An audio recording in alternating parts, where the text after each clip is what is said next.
여러분 반갑습니다. 제제 리더입니다. 금일 2022년 2월 22일장이 마감이 됐습니다. 자, 오늘 우리 시장 결국에는 또 5일선을 이탈을 하면서 아래쪽 방향으로 내려가려고 하는 분위기가 좀 만들어졌죠.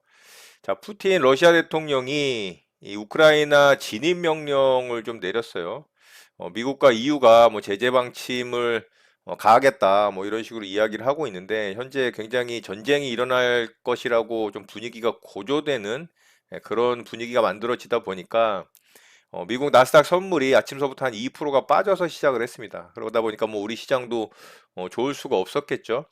자, 그런 분위기에 비하면 뭐 그래도 조금은 선방하는 시장이었다라고 볼 수가 있는데 어쨌든 뭐 전체적인 시장 분위기는 정말 좋지 않은 그런 쪽으로 흘러가고 있는 것 같습니다.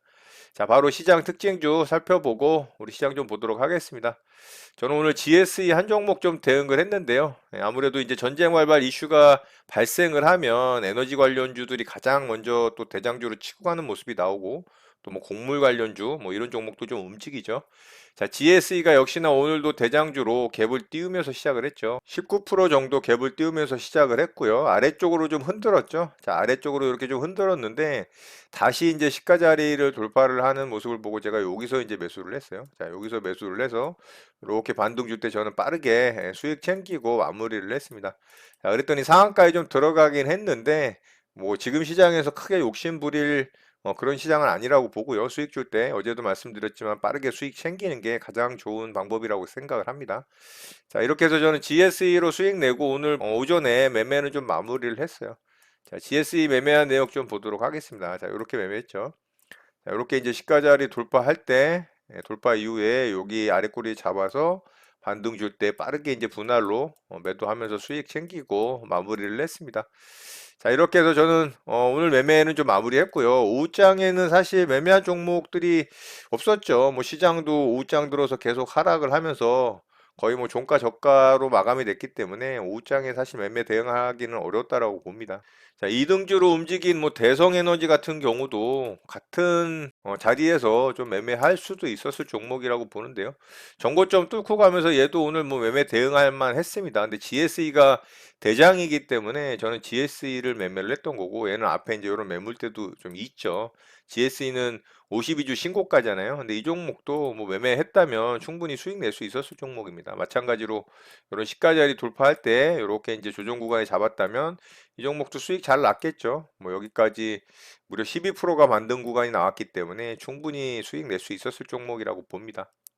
자, 그리고 뭐 일동제약 정도도 매매할 만하긴 했는데 이 종목은 단기적으로 너무 가격대가 급등을 해서 높은 구간이기 때문에 그리고 앞에 이제 이런 매물대에 갇혀 있는 자리라 사실 조금 매매하기는 부담스러웠긴 했습니다만 오늘 거래도 이제 역대급으로 터졌고 장중에 또 이슈가 좀 있었죠. 일동제약이 개발하는 코로나 치료제 보건당국에서 좀 주목하고 있다라는 이슈가 발생을 하면서 그래도 이 종목이 또 분봉상 잘 움직였어요. 이 종목이 요렇게 이제 한 차례 상승 강하게 주고 요렇게 이제 쌍바닥 만드는 요 자리 있죠. 여기 이제 정거장 매매 패턴도 좀 만들어지긴 했어요. 이봉에서. 그래서 여기서 이제 조정 뒀다면은 요런 구간 매수했다라면 또 수익 잘 낼 수 있었을 종목인데 뭐 여기 돌파할 때도 사실 대응해 볼 만 했겠죠. 근데 조정은 주질 않아서 매수가 됐었을지는 모르겠어요. 저는 매매는 하진 않았고요. 지켜만 보았습니다. 네, 어쨌든 뭐 대응할 만한 종목이긴 했다. 네, 그렇게 좀 보시면 될 것 같아요. 자, 오늘 시장 특징주 좀 살펴보도록 하겠습니다. 자, 알파홀딩스부터 좀 보도록 할게요. 자, 알파홀딩스 오늘 상한가에 좀 들어갔는데요. 최근에 이제 상한가 들어가는 종목들 거의 이런 모습이죠. 역배열 하락 추세에 매물대 켜켜이 쌓여 있는 자리에서 매물대 돌파하지 못하고 좀 상한가가 나오는 그런 종목들이 많은데 다음날 거의 뭐 갭 띄운 다음에 상승을 추가적으로 주질 못하고 무너지는 종목들이 거의 대부분입니다. 그래서 이렇게 역배열 하락 추세에 있는 상태에서 상한가 들어가는 종목들은 그냥 참고하는 정도 보면 좋을 것 같아요. 자, 이 종목은 오늘 인수합병 이슈가 좀 있었죠. 이 네오텍에 경영권 인수를 한다는 이슈가 좀 있었어요. 그래서 한송네오텍도 장 초반에는 갭을 좀 띄우고서 움직였는데 자, 이 종목은 아래로 좀 빠졌죠. 그런데 알파홀딩스는 상한가에 좀 들어갔어요. 상한가를 강력하게 굳혔는데 살짝 좀 풀리는 모습들이 보여서 조금은 약한 상한가라고 볼 수가 있습니다. 자, 내일 뭐 갭이 좀 뜨겠지만 뭐 그냥 움직임 살펴보는 정도 보면 좋을 것 같습니다. 자, 그리고 GSE도 52주 신고가 영역으로 들어가는 자리이기 때문에 이 종목도 내일 움직임 좀 살펴보면 좋을 것 같아요. 근데 전쟁 이슈로 좀 급등이 나온 부분이라 만약에 그 이슈가 좀 어떤 분위기가 좋아지고 긴장감이 완화가 된다면 급락이 떨어질 수가 있어요. 이런 때처럼, 이런 때하고 이런 때처럼. 그래서 이런 종목들은 사실 대응하기가 당일 매매로 뭐 좀 대응하는 거는 그래도 수익 구간을 주는 자리에서 매매 대응하는 건 나쁘진 않다라고 보는데 좀 끌고 가는 매매는 위험성이 굉장히 많습니다. 진폭이 좀 이렇게 위아래로 흔드는 진폭이 크기 때문에 그런 부분들 참고하시면 좋을 것 같고요. 자, 마지막으로 인터플렉스 좀 보도록 할게요. 자, 인터플렉스는 제가 좀 관심 있게 보면 좋을 종목이다라고 말씀을 드렸던 적이 있죠. 여기 이제 전고점 돌파를 했을 때 이 자리에서 이제 말씀을 드렸는데 이 자리에서는 그냥 일단은 관심적인 측면에서 관심 종목에 등록을 해놓고 좀 보라고 말씀을 드렸고 요렇게 일봉상 좀 길게 보면 이 종목이 정말 어마어마하게 저항을 받던 이 자리가 있어요. 예, 그때 제가 설명을 드리면서 이렇게 이제 파란색 라인으로 말씀을 드렸는데 계속해서 부딪히던 이 자리를 이제 돌파를 해놨기 때문에 오늘 종가상으로 돌파를 해놨죠. 그리고 거래가 실렸기 때문에 이 종목은 진짜 눈여겨봐야 됩니다. 기판 관련주들이 최근에 굉장히 분위기가 안 좋은 시장임에도 불구하고 대부분 종목들이 움직임이 좋거든요.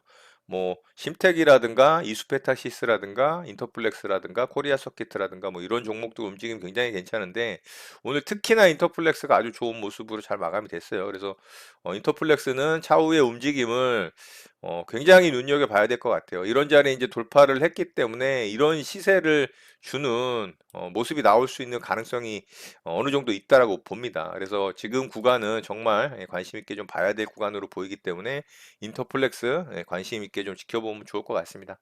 자, 오늘 특징주 이렇게 마치도록 하고요. 바로 우리 시장 좀 보도록 하겠습니다. 자, 우리 시장은 그래도 양봉으로 코스피 시장이 마감을 해줬지만 어쨌든 뭐 5일선을 좀 이탈을 했어요. 그래서 5일선 이탈이 나왔기 때문에 또 아래쪽으로 좀 더 하락을 할 수 있을 가능성이 생겼죠. 국제 정세가 불안하기 때문에 특히 이제 우크라이나 러시아발 지정학적 리스크가 계속해서 좀 분위기가 고조가 되고 있고 전쟁이 일어날 가능성에 좀 무게가 실리고 있는 상황이기 때문에 시장이 뭐 갈 수가 없습니다. 이런 불확실성이 존재하는 시장에서 위로 쭉쭉 치고 갈 수는 없고요. 어쨌든 이 분위기가 좀 진정이 되고 뭐 극적으로 미국과 러시아가 좀 타협점을 찾아내서 전쟁에 대한 어떤 그런 고조감이 공포감이 좀 불식이 되고 시장이 좀 안정이 됐을 때 시장은 반등을 강하게 해줄 수가 있다. 지금처럼 계속해서 이렇게 불확실성으로 유지되는 그런 분위기가 만들어진다면 뭐 시장은 가고 싶어도 갈 수가 없습니다. 수급적인 측면으로 절대로 좋은 수급이 만들어질 수가 없죠. 자, 오늘도 외국인의 매도세가 이제 기관과 더불어 양매도로 나오다 보니까 뭐 시장이 좋을 수가 없었고요. 자, 코스닥 시장도 마찬가지죠. 외국인은 계속 매도를 하고 있고 개인만이 지금 매수를 하는 시장이기 때문에 좋은 시장이 좀 만들어질 수는 없습니다.